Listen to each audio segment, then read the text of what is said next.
Hello students, welcome to our first year class of differential calculus. आज एक नया chapter अपन start कर रहे हैं। वो चैप्टर है एसिम्पटोट्स, अनंत स्पर्शी। ठीक है, तो ये चैप्टर जो है एक अलग किस्म का चैप्टर है जिसमें आपको एक एब्सर्ड चीज़ से मुलाकात करवाई जाएगी कि जो इसको हम नाम बोलते हैं अनंत स्पर्शी।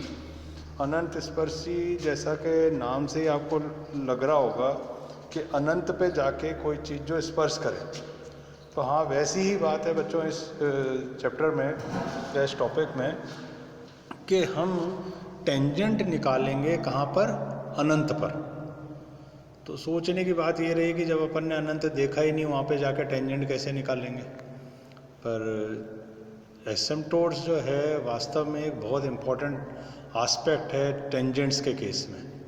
तो आपने कुछ कर्व्स ऐसे देखे होंगे जो एक्सटेंड करते हैं इनफाइनाइटली। जैसे ओपन कर्व देखें आप, सिंपल अभी तक जो आपने कर्व देखा वही मैं बताऊंगा। वैसे तो और भी बहुत कर्व हैं जिनकी ब्रांच एक्सटेंड करती है इन्फिनिटी पे। जैसे पैराबोला है, पैराबोला के दोनों एंड्स खुले हुए होते हैं और आपने जो पैराबोला बनाया है वो सिर्फ इस तरीके से बनाया कि साहब ये पैराबोला है, पर इससे आगे क्या हो रहा है और इससे आगे क्या हो रहा है आपको नहीं पता। तो ये ब्रांचेस जो हैं एक्सटेंड कर रही हैं कहाँ की तरफ, इन्फिनिटी की तरफ। तो ये पैराबोला जो है इस ऐसे कर्व्स के जब हम बात करें टेंजेंट कहाँ पर, ये ब्रांच अगर इन्फिनिटी पे टेंड करे तब वहाँ पे टेंजेंट क्या होगी, वो एस्पेक्ट है एसिम्पटोट्स का। तो अब कैसे डेफिनेशन है इसकी, पहले अपन डेफिनेशन समझेंगे अच्छे से कि इस डेफिनेशन में क्या कहा गया है। फिर उसके बाद कोशिश करेंगे कि इसको किसी भी तरीके से अपन इंटरप्रेट करें ज्योमेट्रिकली या फिगर द्वारा इसको इंटरप्रेट करने की कोशिश करेंगे कि क्या है। वो एक कोशिश होगी जो आपको ये समझाएगी कि भाई एसिम्पटोट को अगर विजुलाइज करना चाहें तो हम इस तरीके से कर सकते हैं। तो क्या डेफिनेशन है कि जब किसी वक्र का कोई बिंदु P वक्र के अनुदिश, वक्र के अलोंग चलना चाहिए, अनंत की ओर अग्रसर हो, है ना, और क्या हो, और ऐसा होने पर किसी सरल रेखा P की लंबवत दूरी शून्य की ओर प्रवृत्त हो, तब क्या होगा, ये जो सरल रेखा है ये तब वह सरल रेखा क्या कहलाएगी, उस वक्र की एक अनंत शाखा की अनंत स्पर्शी कहलाती है। तो अभी तक शायद आपको कुछ समझ में नहीं आया होगा जो मैंने बोला, पर अपन अब इसको जो फिगर के द्वारा विजुलाइज करने की कोशिश करेंगे तो शायद कुछ अपने को क्लियर होगा कि क्या कहा जाना है, कहा जा रहा है इसमें। तो ये कहता है जब कोई वक्र, अब देखें पैराबोला ही अपन वक्र लेते हैं यहाँ पर इस तरीके का, ये पैराबोला हो गया। अब ये कहता है जब किसी वक्र का कोई बिंदु P, मान लो ये बिंदु जो है आपका P है, ये वक्र के अनुदिश चलना शुरू करता है इस तरीके से, ठीक है, और इस बिंदु की मूल बिंदु से दूरी किसकी तरफ बढ़ रही है। देखो जब ये ब्रांच इन्फिनिटी पे चली जाएगी तो ये दूरी किस पे चली जाएगी, इन्फिनिटी की ओर चली जाएगी। तो वक्र का कोई बिंदु वक्र के अनुदिश जब इन्फिनिटी की ओर गमन करे और इस बिंदु की, किस बिंदु की, जो वक्र पे गमन कर रहा है बिंदु, चल रहा है बिंदु, इस बिंदु की, मान लो ये बिंदु है, इससे मूल बिंदु की दूरी तो इनफाइनाइट की ओर टेंड करे। ये जैसे जैसे आगे बढ़ता जाएगा ये दूरी बढ़ती जाएगी, जैसे जैसे ये शाखा बढ़ती जाएगी, और इस बिंदु की एक रेखा से लंबवत दूरी जो है किसकी तरफ टेंड करना शुरू कर दे, जीरो की तरफ टेंड करना शुरू कर दे। तब क्या होगा, ये जो रेखा है, ये वाली जो रेखा ऊपर बना रहा हूं मैं, ये इस पैराबोला की अनंत पर जाकर के स्पर्श रेखा बन जाएगी। ठीक है, तो अब दोबारा से देखने की कोशिश करें कि क्या कहा जा रहा है। मैं फिगर फिर से ड्रॉ करता हूं, अब बिल्कुल स्पष्ट फिगर सिंपल बनाऊंगा और आप इसमें देखने की कोशिश करें कि ये पैराबोला है, ये कोई बिंदु है जो अनंत की ओर गमन कर रहा है, और इस बिंदु की दूरी काय पे जाएगी, फिर अनंत की ओर जाएगी। पर एक सरल रेखा भी है जिसकी इस बिंदु से दूरी जो है किसकी तरफ जा रही है, जीरो की तरफ टेंड कर रही है। तो ये ब्रांच जब जाके इन्फिनिटी पे चली जाएगी पैराबोला की, तब ये रेखा क्योंकि टेंड कर रही है दूरी किसकी तरफ, जीरो की तरफ, तो ये रेखा ऐसा लगेगा जैसे जाकर के अनंत पर इस की शाखा से टच कर रही है। तो ये रेखा जो बनी ये वाली ऊपर, ये कहलाएगी क्या, अनंत स्पर्शी इस पैराबोला की। ठीक है साहब, इस तरीके से जो है हमने विजुलाइज करने की कोशिश करी कि वास्तव में एसिम्प्टोट क्या होता है। तो एसिम्प्टोट ये होता है। उसके बाद ये डेफिनेशन आप एग्जाम पॉइंट ऑफ व्यू से बहुत अच्छी तरह याद कर लेना, चाहे हिंदी में चाहे इंग्लिश में, जैसा भी है। उसके बाद आती है साहब ऑब्लिक एसिम्प्टोट की डेफिनेशन। ऑब्लिक एसिम्प्टोट क्या है, जो अनंत स्पर्शी अक्षों के समांतर नहीं होती वह तिर्यक अनंत स्पर्शी कहलाती है। अक्ष कौन से, एक्स और वाई अक्ष, ये एक्स अक्ष और ये वाई अक्ष। जो अनंत स्पर्शी इनके समांतर ना हो वो तिर्यक अनंत स्पर्शी या ऑब्लिक एसिम्प्टोट कहलाती है। ठीक है साहब, तो दो डेफिनेशन तो आपको मैंने ये समझा दी, एसिम्प्टोट की और ऑब्लिक एसिम्प्टोट की। उसके बाद आते हैं condition for the existence of asymptote. ये कंडीशन निकालने की कोशिश की जा रही है कि एसिम्प्टोट एग्जिस्ट करेगा, इसके लिए क्या कंडीशन है। तो क्योंकि एसिम्प्टोट एक स्ट्रेट लाइन होता है, तो स्पर्श रेखा निकालनी तो y minus y one equal to m into x minus x one, इसको y बराबर एम एक्स प्लस सी के फॉर्म में जमा लिया। अब यदि एक कौन सा इक्वेशन, एक वक्र की अनंत स्पर्शी y के समांतर ना हो, तो जैसे जैसे p वक्र के अनुदिश अनंत की ओर जाएगा तो अनंत स्पर्शी के अस्तित्व के लिए dy और dy बाई डी एक्स और y minus x d y by d x जो है भी परिमित राशियों की ओर अग्रसर होने चाहिए।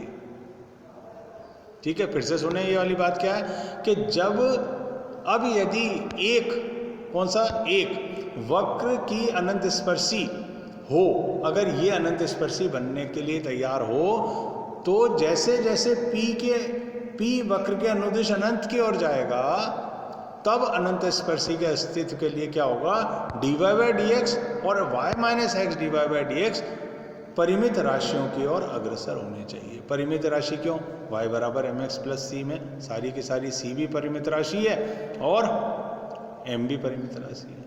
अतः अनंत स्पर्शी के अस्तित्व के लिए अभिष्ट प्रतिबंध क्या हो जाएगा, लिमिट जब x टेंड करेगा इन्फिनिटी की तरफ तो dy बाई डी एक्स किसी राशि m की तरफ बढ़ना चाहिए जो स्लोप बन जाएगा अनंत स्पर्शी का, और y minus x D by d x क्या बनना चाहिए सब, x टेंडिंग टू इन्फिनिटी पे किसी राशि c की ओर अग्रसर हो जाना चाहिए। तो अनंत स्पर्शी का समीकरण क्या बन जाएगा साहब, y बराबर एम एक्स प्लस सी। ठीक है, आगे बात समझ में। अब आगे चलते हैं। तो limit x tending to infinity y minus x d y by d x बराबर अगर c है, परिमित है, तब क्या होगा, आगे चलें। तो आगे चले अपन, तो क्या होगा साहब कि ये limit x tending to infinity y upon x d y by d x limit x tending to infinity c by x बराबर 0 हो जाएगा। तो जब इसको सॉल्व करेंगे आगे तो अनंत स्पर्शी का ढाल हमको क्या मिलेगा, limit y x tending to infinity y by x, ये जो है अनंत स्पर्शी का ढाल हो जाएगा। ठीक है, तो ये खास बात है कि अनंत स्पर्शी का ढाल क्या होता है, limit x tending to infinity y by x अनंत स्पर्शी का ढाल होता है, और ये कि ये जो है आपकी फिर अनंत स्पर्शी बन जाती है। ठीक है, तो ये खास बात है, ये भी बाद में डिस्कस कर लेंगे, पहले आप इतना समझ लो इसको अच्छी तरह से कि अनंत स्पर्शी का ढाल ये होता है और c का मान ये होता है। ठीक है, उसके बाद चलें साहब आगे चलें तो अपने पास एक और कंसेप्ट आता है, number of maximum asymptotes of A curve. Curve के मैक्सिमम एसिम्प्टोट्स क्या हो सकते हैं, तो कर्व के मैक्सिमम एसिम्प्टोट्स क्या होंगे, N algebraic curve of degree n can not have more than n asymptote. तो सिंपल सी डेफिनेशन है कि अगर nth डिग्री का कर्व है तो उसके n से अधिक एसिम्प्टोट नहीं हो सकते। जैसे x की पावर 4 है मैक्सिमम, तो 4 से ज़्यादा उसके एसिम्प्टोट्स नहीं हो सकते। तो अलजेब्रिक कर्व जिसमें x और y दोनों आ सकते हैं, किस डिग्री का, n डिग्री का, उसके n से अधिक एसिम्प्टोट नहीं होंगे। ठीक है सर। उसके बाद फिर आगे चलें अपन, छोटे छोटे कंसेप्ट हैं पर सभी इंपॉर्टेंट और सभी याद रखने लायक हैं, तो इस कंसेप्ट को और देखें आप क्या है। The asymptote of the algebraic curve are parallel to the lines which are obtained by equating the highest degree term to zero. क्या कहता है? The asymptote of the algebraic curve, किसका? एसिम्पटोट अलजेब्रिक कर्व का, are parallel to the lines, जो asymptote आएंगे parallel होंगे किन lines के? उन लाइंस के एसिम्पटोट होंगे विच आर ऑब्टेन्ड बाय, जो प्राप्त हो कैसे? Equating to the highest degree term to zero. ठीक है, the asymptote of the algebraic curve are parallel to the lines which are obtained by equating the highest degree term to zero. Highest degree term जो है उसको zero रखा तो उस line के parallel जो है आपको एसिम्पटोट प्राप्त होगा।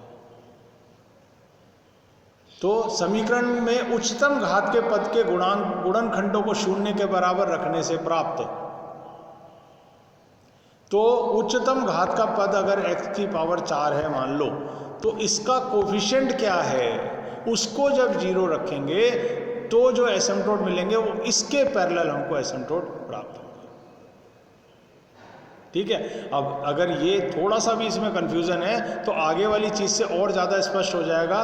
जो हम बात करें asymptote parallel to the axis, axis के पैरेलल एसिम्पटोट, तो एक्सिस के पैरेलल एसिम्पटोट देखें, एकदम समझ में आएगी आपके बात कि अपन क्या कहना चाह रहे थे ऊपर। इसको देखें जरा, ये कहता है क्या? ये कहता है कि the asymptote parallel to x axis, किसके पैरेलल? एक्स एक्सिस के पैरेलल जो एसिम्पटोट है, ये एक्स एक्सिस के पैरेलल जो एसिम्पटोट है is obtained by equating to zero the coefficient of the highest power of x in the equation. जो x की उच्चतम घात है उसके कोफिशिएंट को जब हम जीरो के बराबर रख देते हैं तब हमको x एक्सिस के पैरेलल एसिम्पटोट मिलते हैं। इसी तरीके से the asymptote parallel to y axis, y axis के पैरेलल अगर आप एसिम्पटोट लेना चाह रहे हो तो कैसे प्राप्त होगा? By equating to zero the coefficient of the highest power of y।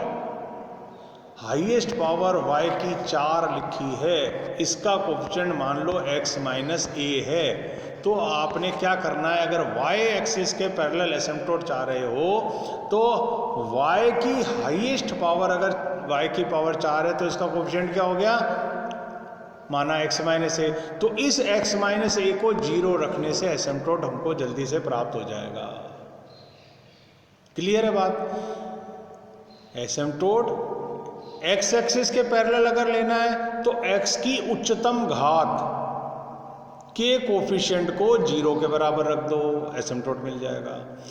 y अक्ष के समानांतर अगर आप अनंत स्पर्शी चाहते हैं तो y की उच्चतम घात देखो, फिर उसका कोफिशिएंट देखो, उस कोफिशिएंट को जीरो के बराबर रख दो, तो y एक्सिस के पैरेलल आपको एसिम्पटोट प्राप्त हो जाएगा। ठीक है सर, तो ये एक जो है हमने एक जो है खास कंसेप्ट इसका देखा।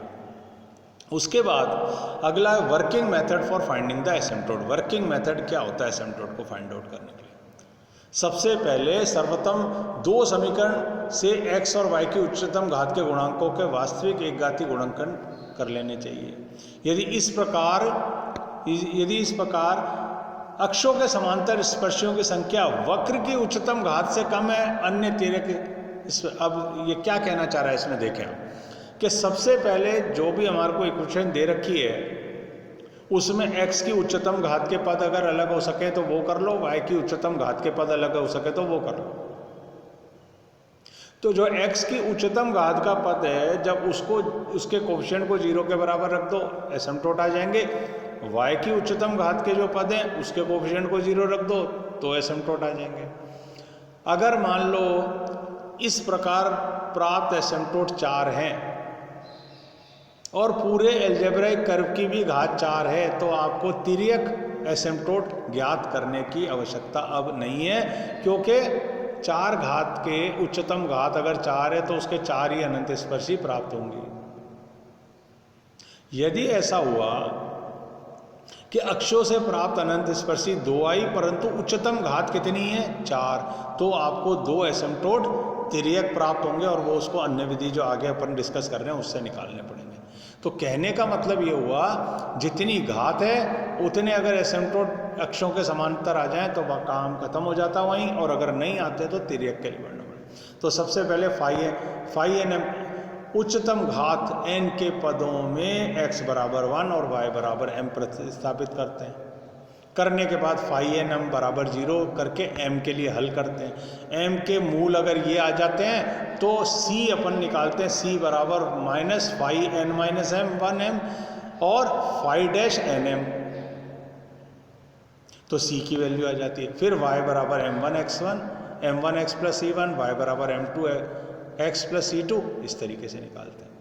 और एक ये फॉर्मूला है, यदि m के मूल समान होते हैं तब हम ये वाला फॉर्मूला यूज़ करते हैं। क्या कहता है, यदि 2 मूल समान होते हैं तो ये वाला फॉर्मूला आपको याद रखना है, 1/2 c square phi double dash n m plus c phi dash n minus 1m plus phi n minus 2m बराबर 0। अगर 3 मूल समान हो तो ये फॉर्मूला यूज़ किया जाता है। तो ये दोनों फॉर्मूले आपको कंठस्थ होने चाहिए, बिल्कुल तैयार। ये चीज़ याद होनी चाहिए और ये चीज़ याद होनी चाहिए। तो ये working method for finding the asymptotes बन गया। अब अगले टर्न पर जो है अपन इससे संबंधित कुछ एग्जाम्पल देखेंगे। तो ये पूरा कंसेप्ट जो अभी मैंने आपसे डिस्कस करा है ना, ये वाला, ये सारा का सारा कंसेप्ट आपका जो है क्लियर हो जाएगा। ये अपन ये वाली चीज़ सारी क्लियर हो जाएगी। तो आज के लिए अभी के लिए इतना ही है। Okay, thanks.